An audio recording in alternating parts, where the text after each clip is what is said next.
Après 4 ans d'exil, l'auteur du fameux éponyme arrêté est de retour en Côte d'Ivoire. Paul Madis revient sur le bord de la lagune ébriée et bien plus avec un nouvel opus baptisé Désarmons nos cœurs. C'est avec plaisir que nous recevons Paul Madis sur le plateau des entretiens de IvoireTV.net. Merci et bienvenue à vous. Merci beaucoup. Et puis bonne année à vous. Merci. Et puis, à votre chaîne et puis à tous les Ivoiriens aussi. Voilà. D'accord. Bien de choses à tout le monde. Voilà. Merci. Comment allez-vous? Bah, Inch'Allah, ça va très bien. D'accord. Donc on réitère nos bienvenus chez vous. Merci beaucoup. Franchement, 4 ans hors de son pays, c'est pas facile. Non, c'est pas donné. Même un jour déjà, tu as la nostalgie, donc 4 ans. Il faut dire que c'est un calvaire. Voilà. Tu as vu ton mieux de revenir tout de suite. Bah oui.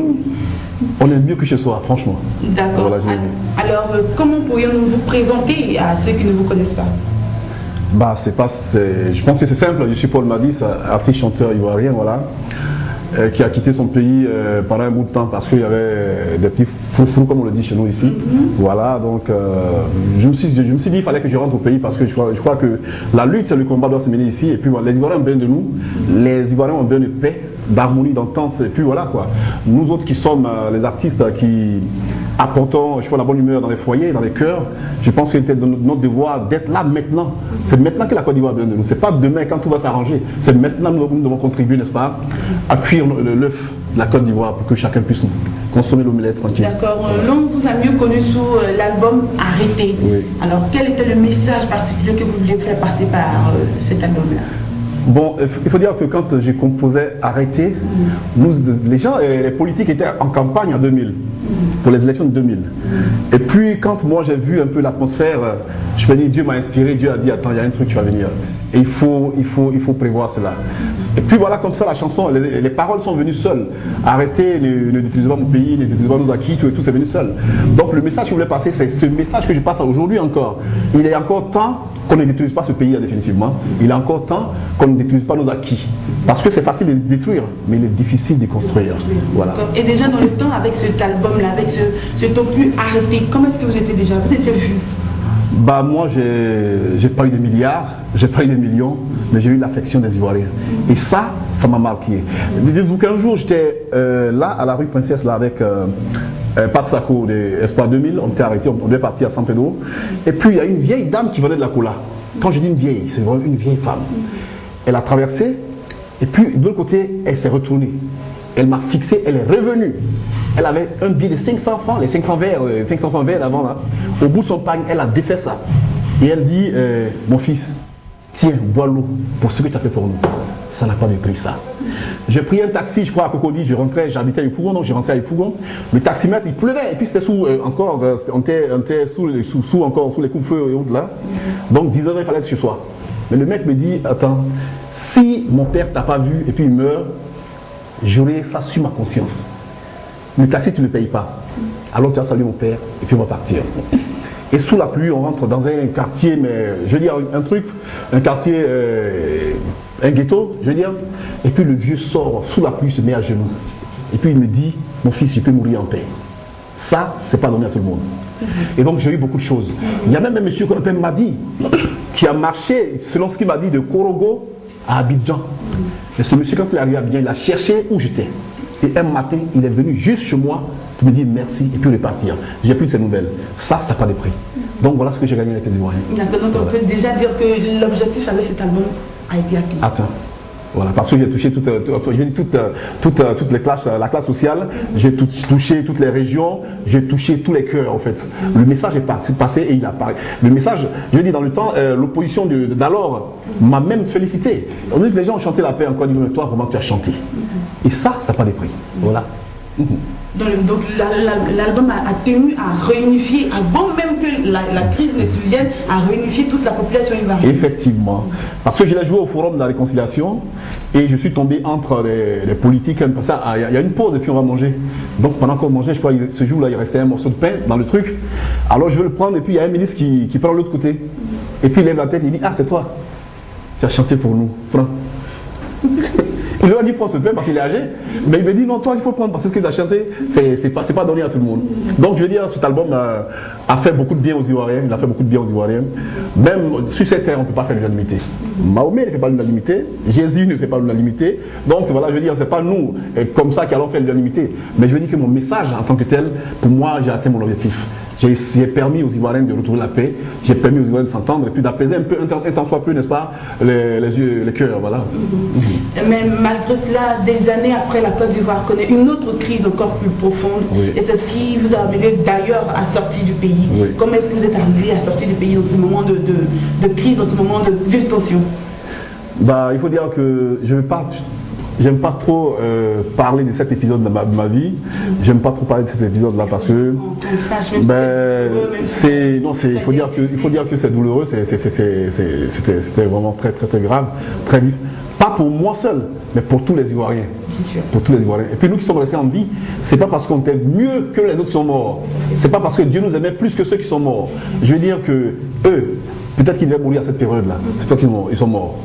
Mais ma sortie de la Côte d'Ivoire n'a pas été facile parce que j'ai connu des difficultés ici. J'ai vécu vraiment des atrocités qui ne disent pas leur nom. Aujourd'hui, je ne porte pas de l'ordre sur ma tête. Vous m'avez vu, j'avais des dreads. J'ai enlevé les dreads carrément. Je ne veux plus garder des cheveux sur ma tête parce que par rapport à ce que j'ai vécu, pour moi, c'est une période qu'il faut évacuer. Donc voilà, j'ai essayé d'évacuer ça, mais je suis sorti d'Abidjan grâce à des amis qui se sont mobilisés, qui ont pris une voiture, qui m'ont mis au milieu. Il fallait te raser, il fallait porter des lunettes pharmaceutiques, m'habiller comme un vieux Yacouba, tout et tout. Et puis voilà, je me suis au milieu de mes amis dans la voiture, puis paf, on sort de la Côte d'Ivoire. Et quel est le pays qui vous a accueilli? C'est le Ghana d'abord. Le Ghana d'abord, où j'ai fait pas mal de bonnes choses. J'ai rencontré des bonnes personnes, voilà, je veux dire. J'ai signé avec une maison de disques là-bas qu'on appelle Scratch Music. On a signé des festivals. J'ai donné un concert à l'Alliance française. J'ai donné un concert à TV3. J'ai participé à plein de spectacles là-bas. iVibe Festival, je l'ai fait avec mon groupe qu'on appelle le Tibala Voice, la voix du tambour. Voilà, donc là-bas, je veux dire, on a fait beaucoup de bonnes choses. J'ai trouvé des grands frères là-bas, Serge Kassi, Gadi Seli. Mais il faut dire que chacun a son étoile. Donc arrivé là-bas, tout de suite, mon étoile a explosé et puis voilà, j'ai pris le devant quoi, sur eux, mais je veux dire, là-bas on était très solidaires, ça il faut le dire, ils ont été très solidaires avec moi. Et ça je leur dis merci. Voilà. Mais les conditions de vie là-bas étaient comment? L'exil ne se décrit pas, l'exil se vit. C'est pourquoi tout à l'heure j'ai dit, non, l'exil ça se vit, ça ne se raconte pas. L'exil, c'est une prison à ciel ouvert. L'exil pour moi, est une autre appellation de l'enfer sur terre. Parce qu'en exil, il n'y a que ton Dieu et toi seul. Le reste, ça n'existe pas. Ta santé, tu la dois à ton Dieu. Où tu vas dormir, tu le dois à ton Dieu. Ta nourriture, tu le dois à ton Dieu. Ta survie dépend de Dieu. Sinon, tu es un homme mort. Tu es un mort en sursis, en fait. C'est ça l'exil. Donc, moi, je ne souhaite même pas l'exil à mon pire ennemi. Je préfère qu'il soit là en face de moi, qu'il vive, pour qu'il continue de me faire du mal. Et puis, je lui dis, tu es minable, voilà. Parce que pour moi, mon ennemi est minable. Tu n'as pas besoin de haïr ton prochain. Parce que Dieu nous a donné l'amour, Dieu nous aime. Il nous a créé avec amour. Pourquoi tu vas haïr ton prochain, pourquoi? Donc voilà. D'accord, alors l'étoile a brillé tout de suite. Vous avez même pu sortir un album intitulé Témoin. Oui. Et quel est le message que vous portiez dans cet album? Bon, dans le Témoin, je voulais évacuer tout ce que j'ai encaissé durant cette crise-là. Donc, ça a été trop fort. Ça, il faut le dire. Les paroles ont été très fortes. Et puis, voilà, j'ai vraiment évacué. J'ai évacué la maison, la mort de toutes ces personnes que j'ai connues. J'ai évacué la mort de ma grande sœur. J'ai évacué la mort de tous les Ivoiriens qui sont tombés. Je dis bien tous les Ivoiriens. Je ne parle pas d'une ethnie. Je ne parle pas d'une religion ou d'une région. Mais je parle de tous les Ivoiriens. Il fallait évacuer tout ça. Donc, j'ai évacué ça, franchement, dans cet album, Le Témoin. Et Dieu merci, il s'est bien comporté. L'autre côté, au niveau de l'Europe, tout, voilà. D'accord. Alors, on sait que vous avez demandé maintes fois votre retour en Côte d'Ivoire. Et aujourd'hui, ça y est, vous êtes de retour en Côte d'Ivoire. Comment ça s'est fait? Comment s'est fait votre retour? Non, mais je n'ai pas demandé mon retour. Je ne peux pas demander mon retour à quelqu'un. La preuve, je suis entré parce que j'avais envie de rentrer. Moi, je ne suis pas un politicien. Je suis un artiste. Donc, je suis libre d'aller et venir. Je suis libre de mes mouvements. Voilà, sauf que je vous dis que moi, j'étais dans l'arbre, j'ai été presque dans l'armée. Mais je ne veux pas être esclave de quelqu'un, moi. Je veux ma liberté, donc je suis sorti de là. Donc moi, la liberté n'a pas de prix. Et je suis un homme libre, je fais ce que je veux, quand je veux, comme je veux et où je veux. Donc voilà, je n'ai pas demandé à venir. Effectivement, à Salfo, Tikenja m'ont contacté, ils m'ont dit de revenir. Je n'ai pas répondu favorablement à leur appel parce qu'à ce moment-là, je n'étais pas encore prêt. Moralement, je n'étais pas prêt. Voilà, donc j'ai décliné leur offre. Et puis après, il y a eu la caravane de la paix. C'est vrai, une caravane de la paix, pour moi, à cette période, ça n'avait pas de sens. Parce que les Ivoiriens avaient besoin de plus de choses que ça. La preuve, ils ont fini. Quand ils ont fini, est-ce que la paix est venue là? Non. C'est pas ce qu'on demande aux gens. Moi, je veux dire, tu veux parler de paix aux Ivoiriens? Pose des actes vraiment qui vont amener à la paix. Mais est-ce que justement, c'est pas pour ça qu'on vous appelle, pour que vous apportiez aussi vos idées? Mais je veux dire, moi, je n'aime pas fondre dans le moule. Vous faites pouvoir pas. Moi, parce que quand en 2002, la crise déclenche, aucun artiste ne pouvait parler en Côte d'Ivoire. Aucun artiste n'a osé lever le ton. Et c'est là que moi, Paul, j'ai sorti mon album. C'est après que tout le monde a suivi. Mais comme en Côte d'Ivoire, on n'aime pas reconnaître le vrai, ceux qui sont venus après, c'est eux qu'on prenait pour les vrais. Mais alors que c'est nous qui avons posé le premier pas. Il y a des artistes qui ont dit que c'est eux qui ont apporté la joie et la paix en Côte d'Ivoire. Mais quand j'étais chez moi, puis j'ai regardé, j'ai dit, mais les Ivoiriens sont méchants. Parce qu'on ne peut pas avoir fait ce que moi j'ai fait, pendant qu'eux ne pouvaient pas parler, pendant que personne ne pouvait parler. Et puis aujourd'hui, les gens ont venu se mettre là, on dit, ouais, c'est ceux-là qui ont fait la joie et la paix en Côte d'Ivoire. Mais c'est n'importe quoi. Moi, je veux dire, aujourd'hui, je suis venu en Côte d'Ivoire, je suis rentré, votre chaîne m'a reçu. Si demain, tout le monde entier dit ça, il sait que Paul Madis est rentré. Mais attends, je vous le dois. Je n'ai pas le devoir à X. C'est pas normal. Et quand tu n'es pas reconnaissant sur cette terre-là, tu n'arrives pas loin. C'est pourquoi on marche comme ça. Oui, un peu. Vraiment, j'aime dire les choses telles que je les sens. Hein. Dans la vie, il faut reconnaître le mérite de tout et chacun. Donc moi, je n'ai pas voulu fondre dans ce moule-là, où il fallait venir s'enrichir. C'est une escroquerie morale. On a escroqué les pauvres Ivoiriens. Est-ce que vous voyez? Donc moi, Paul, je suis dans mon exil, entré en studio, où tu ne travailles pas, tu ne fais rien. Le pays où j'étais, c'était un pays hyper raciste. Donc là-bas, on ne fait rien pratiquement. Mais je fais venir un arrangeur du Congo, qui est le Congo-Brazzaville, qu'on appelle Papy. Je paye un studio. Et puis voilà, on fait un maxi-single pour parler réellement de paix. Pour ceux qui ont suivi, je veux dire, la soirée des Ébonies, où je suis sorti officiellement, ont vu la profondeur des paroles et puis la profondeur du travail que je fais. Et c'est ça du Paul Madis. Je n'aime pas... Non, moi je veux qu'on me voie. Vous voulez être mieux vu. Voilà, je ne veux pas être mieux vu, mais je veux qu'on sente vraiment que c'est Paul qui a fait ça. Qu'on ne dise pas que c'est un groupe qui a fait ça. Non, j'aime pas ça. Parce que dans la vie, on paye tout ce qu'on fait, on paye tout. Et puis il faut assumer ce que tu fais.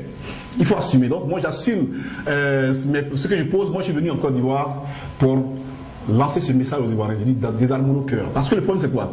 Les cœurs. Les plaies sont encore bien dans les cœurs. Et le message qu'il faut passer, il faut qu'on arrive à désarmer les cœurs et les esprits pour que les doigts quittent sur les gâchettes. Vous voyez? Parce que tant que la haine est encore là, on peut toujours tirer quand on veut, ou bien on peut toujours découper quand on veut. Mais il faut déjà amener les Ivoiriens à oublier, à pardonner. On peut pardonner, c'est vrai, on ne peut pas oublier, mais je veux dire, déjà pardonner c'est bon. Voilà, donc il faut lancer ce message. Et c'est ce message que je viens de véhiculer moi propre. Et je ne suis pas venu pour m'enrichir sur le dos de ces Ivoiriens. Non. Alors, chers internautes, nous sommes encore en entretien avec Paul Madis. Vous nous suivez, on espère que vous suivez les propos de l'artiste chanteur et ces propos-là seront vous toucher. Alors, Paul Madis, aujourd'hui parmi nous, comment vous vous sentez? Il faut dire que moralement, je suis un peu dégagé. Parce que j'ai vu mes enfants, j'ai vu ma famille, j'ai vu mes amis, j'ai vu des fans, tout et tout. Et j'ai vu que 4 ans après, les Ivoiriens ne m'ont pas oublié. Et ça m'a marqué énormément. Et beaucoup ont compati quand ils m'ont vu. Mais je veux dire, moi, ce n'est pas les compatir aujourd'hui. C'est de poser des pas pour ne plus qu'on compatisse, mais c'est poser des pas pour qu'on aille de l'avant. Pour moi, la Côte d'Ivoire doit avancer. Quel constat sociopolitique faites-vous de la situation en Côte d'Ivoire? Bon, écoutez, de loin, nous on a vu des choses sur l'internet. On nous a dit que le pays évolue, on parle de certains thèmes qu'on emploie, tout et tout. On nous a dit que la sécurité est revenue, on nous a dit que la réconciliation est là, tout et tout. Bon, moi je suis arrivé, je vaque à mes occupations tranquillement. Je n'ai pas encore été, en tout cas, secoué par qui que ce soit. Je sors, je rentre, je visite à mes amis, je prends ma bière tranquille. Aujourd'hui, j'ai moyen de la checker que je n'ai pas mangé depuis combien de temps. Tout et tout. Donc voilà, pour moi, les choses, les politiques peuvent mieux faire. Le tout, c'est pas les Ivoiriens. Hein. Les Ivoiriens n'ont aucun problème. Les Ivoiriens n'ont pas de problème entre eux. Ceux qui ont les problèmes sont les politiques. Donc à eux de régler les problèmes, leurs problèmes. Si les politiques s'entendent, les Ivoiriens n'ont pas de problème, n'ont pas de soucis. Et c'est ce que j'ai remarqué. Bon, je vois un peu l'armée, la police déployée partout, donc je me dis que la sécurité peut être garantie. Voilà. Même si certaines choses ont radicalement changé, est-ce que vous pensez que la réconciliation est impossible? La réconciliation est possible, mais ça dépend des politiques. Ça ne dépend pas de vous, ça ne dépend pas de moi. Ça dépend des politiques. La preuve, on est là, on se parle. Quand je suis venu, nous sommes salués, on a ri, tout et tout. Et c'est ça les Ivoiriens. Mais ceux qui ont des problèmes là, c'est ceux qui sont au sommet de l'État. La base classe n'a pas de soucis. Donc c'est eux qui ont beaucoup à faire. C'est eux qui ont du travail à faire. Entre eux, s'ils s'entendent, s'ils parlent, s'ils mangent, s'ils dansent, ben nous, écoutez, nous, qu'est-ce qu'on a à foutre? L'Ivoirien ne demande qu'à avoir quelque chose dans son plat pour manger, à avoir de quoi se soigner, à avoir de quoi scolariser ses enfants, de quoi payer son loyer, et puis voilà, vivre. C'est ce que l'Ivoirien demande. Il ne demande pas à avoir des milliards, non, c'est pas ça. Alors, vous revenez certes en Côte d'Ivoire, mais pas les mains vides. Ouais. Vous revenez avec un opus, désarmons nos cœurs. Ouais. Quel message? Le message, il est là. Il est là. Parce que de loin, ce que nous voyons, on se dit qu'il y a encore des soucis en Côte d'Ivoire. Il y a des soucis en Côte d'Ivoire. Et il faut que nous, en tant qu'artistes, comme je l'ai dit tout à l'heure, qui a pendant la bonne humeur, on dit que la musique a aussi les mœurs, donc il faut, pour moi, cette arme-là, il fallait qu'on l'utilise, n'est-ce pas, pour essayer de contribuer à notre façon à ce que les Ivoiriens vivent ensemble et non côte à côte. Donc je suis venu de moi-même pour que chacun, dans son domaine, puisse contribuer au retour de la paix et de la stabilité en Côte d'Ivoire. Nous, on est hors du pays, c'est vrai. Si, par exemple, nous prions que les hostilités reprennent en Côte d'Ivoire, on prie que la guerre reprenne, que les gens s'entretuent, que les gens s'entre-déchirent. Mais il y a vous, il y a nos enfants, il y a nos parents, il y a nos amis, il y a nos familles qui sont ici. Dites-moi, si la balle sort, est-ce qu'elle trie? Elle ne trie pas. Donc la chose qu'on peut faire là, c'est que la paix revienne en Côte d'Ivoire. Et c'est pour ça, en tout cas, c'est ce combat que je suis venu mener. Je ne suis pas venu ici pour autre chose. Je ne suis pas venu faire plaisir à un parti politique. Ben non, parce que la politique, c'est pas mon truc. La politique, c'est la pire des choses qui m'est arrivée sur la tête des hommes. Donc je ne veux même plus entendre parler de politique là où je suis. Je veux que la politique s'éloigne définitivement de moi. Et puis même mes deux garçons ne feront jamais. Si tu fais de la politique, ils vont te tuer. Ça, c'est clair. Donc il ne va même pas passer là où il y a la politique.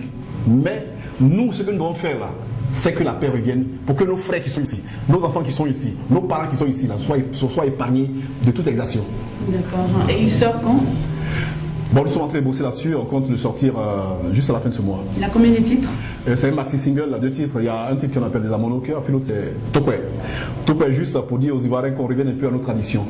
Parce qu'aujourd'hui, autant jadis, nos peuples pouvaient même faire toutes les palabres du monde. Mais je veux dire, les alliances, quand le chef n'arrivait pas à régler, on faisait appel aux alliances. Et puis tout de suite, face aux alliances, chacun s'incline. On s'embrasse et puis on vit tranquille. Et puis notre société vivait dans la paix, dans l'harmonie et dans l'entente. Donc on peut encore avoir recours à ces alliances-là.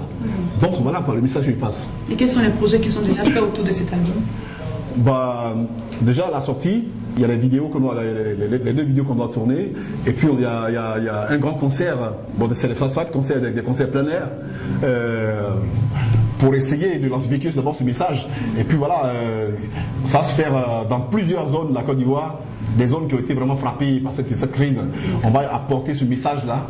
Et puis, on fera une grande dédicace de cet album-là. Et je pense que ça va être du costaud. Voilà. D'accord. Et nous, on sera là pour vous accompagner. Ah, naturellement. D'accord. Alors, une question pour vous. Quelle devrait être la part d'un artiste dans le développement de son pays? D'abord, disons que la culture est le miroir de toute nation. Quand tu descends d'un avion et puis tu sors, ce que tu vois, c'est la culture que tu vois. Donc les artistes en tant que tels ont beaucoup à faire. Aujourd'hui, on parle des États-Unis. Quand on parle des États-Unis, on parle de quoi? On parle du basket, on parle du rap, et c'est ça qui fait et puis ça apporte les moyens, ça apporte des financements aux États-Unis. Quand on parle de la Côte d'Ivoire en matière de culture, on voit quoi? C'est le désordre. Et c'est malheureux, mais c'est le désordre. Aujourd'hui, vous rendez-vous, il faut aller. C'est vrai que les gens qui travaillent au Bureau font beaucoup d'efforts pour arriver à satisfaire les artistes que nous sommes, mais la piraterie aujourd'hui a fait que les artistes eux-mêmes ne peuvent plus faire des choses pour apporter grandes choses à la nation. Donc le ministère de la Culture, l'État de Côte d'Ivoire doit avoir un droit de regard sur ce volet culturel. Parce que, en tout cas, une nation sans culture est une nation qui n'a pas d'âme. Pour moi. Donc, on a besoin des artistes pour aller de l'avant, en toute chose. On a besoin de la culture pour parler de développement. On a besoin de la culture. Donc, on doit faire beaucoup pour la culture. Il faut aujourd'hui permettre aux artistes de composer, d'enregistrer, de vivre. Mais la piraterie mine l'artiste. Il ne peut plus enregistrer. Il n'y a plus de producteurs. Tout est fermé. Et donc, là, moi, j'ai lancé un appel au gouvernement de Côte d'Ivoire, au ministère de la Culture. Le Burida, c'est juste une autre banque. Donc, on parle du Burida. Mais je veux dire, à ces deux organes-là pour qu'ils aient un droit de regard sur la culture, pour qu'on parle, parce que voyons-vous, cette crise qui est venue aujourd'hui, elle n'a pas qu'engagé les politiques, mais elle a aussi tué la culture. Elle a tué la culture. Donc la culture fait partie du développement. Donc nous les artistes, nous devons poser des pas qui vont amener le monde à voir, à connaître la culture ivoirienne, et puis à travers la culture, on peut connaître son pays, on peut faire valoir son pays à travers la culture. Aujourd'hui, il y a des artistes qui font, je les salue déjà, qui sont sur l'échiquier international, qui font qu'on parle de la Côte d'Ivoire, les footballeurs, tout ça, il faut qu'on connaisse la Côte d'Ivoire aujourd'hui. C'est pas à cause des politiques, mais c'est à cause de ces footballeurs, de ces artistes aujourd'hui. Vous voyez un peu. Donc la culture est très importante. En tout cas, dans une nation, la culture est importante. Donc, moi, les autorités, je leur laisse un message d'avoir un droit de regard sur la culture de la Côte d'Ivoire. Et quel devrait être le rôle de l'artiste? Quel rôle l'artiste doit jouer exactement pour que son pays soit bien, pour que son pays aille de l'avant? Mais déjà, il faut qu'on nous donne les moyens de vraiment sortir les albums à grande échelle. Parce qu'aujourd'hui, tu rentres en studio, tu prends un clavier, tu fais tu dis j'ai chanté. Et puis tu mets là. Mais ça, c'est un truc éphémère. Aujourd'hui, quand tu vas en studio, c'est toute une bande qu'il faut envoyer qui fait des albums qui vont prendre le monde entier, et à travers ce travail-là, on va connaître ta nation. Et une fois que ton travail est propre, on parle toujours des biens de ta nation. Il y a des artistes. Aujourd'hui, quand on dit Michael Jackson, il était plus connu que le président américain. Vous voyez un peu. Donc il y a ça. Il y a le travail que l'artiste doit faire dans la production des œuvres. C'est très important parce que c'est ça qui détermine l'avenir. C'est ça qui détermine ton demain. C'est à travers tes œuvres que tu produis, n'est-ce pas, qu'on peut te juger. Et ce sont tes œuvres-là qui peuvent permettre qu'on connaisse ta nation. Vous voyez un peu. Donc ce que les artistes doivent faire, leur rôle, c'est de faire des belles œuvres. Des œuvres de qualité, et les faire valoir dans le monde entier. Partant de là, je peux dire, on peut permettre à notre nation de se développer à travers nos connaissances, à travers nos partenaires qu'on va rencontrer, les envoyer au pays, et puis développer plein de choses. Où a été enregistré votre album? Il a été enregistré à Casablanca. Arrangé par qui? Papi. D'accord. Alors, un appel particulier annoncé aux populations ivoiriennes et au gouvernement? Bah, si, il y a une chose à dire aux Ivoiriens, je leur dis simplement que l'espoir est encore permis. L'espoir est encore permis, rien n'est tard. On peut encore se regarder droit dans les yeux et puis vivre ensemble. Vous voyez, moi, le symbole de la cour commune, pour moi, définit carrément la vie de la Côte d'Ivoire. Quand tu vas dans la cour commune, l'autre il mange, tu peux pas manger sans ses camarades. Il va te dire viens manger, viens boire. Et c'était comme ça la Côte d'Ivoire. Et ça, c'est encore possible. Avant en Côte d'Ivoire, on pouvait dire du coup moi j'ai checké sans boire de l'eau. Et puis on riait. On pouvait dire du lait petit pied. Et puis on riait. Mais aujourd'hui, tu vas dire ça à quelqu'un, il va te gifler. Mais c'est des choses qu'on doit ramener, c'est des choses qu'on doit cultiver encore. Et c'est pourquoi sur l'album Témoin, il y a la chanson qui a été Nostalgie, qui parle de ça. Tu parles de ces fêtes-là. Et pour moi, on doit encore ramener ça. Donc, dit aux Ivoiriens que l'espoir est permis, rien n'est perdu, au fait. Que cette crise-là nous serve à bâtir l'avenir. Qu'on tire de vraies leçons de cette crise-là. C'est ça le plus important. Le truc, c'est pas de tomber, mais c'est de pouvoir se relever qui est le problème. C'est là que quand on dit que tu as échoué, là, c'est que tu es tombé, tu n'as pas pu te relever. Mais quand tu tombes et puis tu te relèves, tu n'as pas échoué.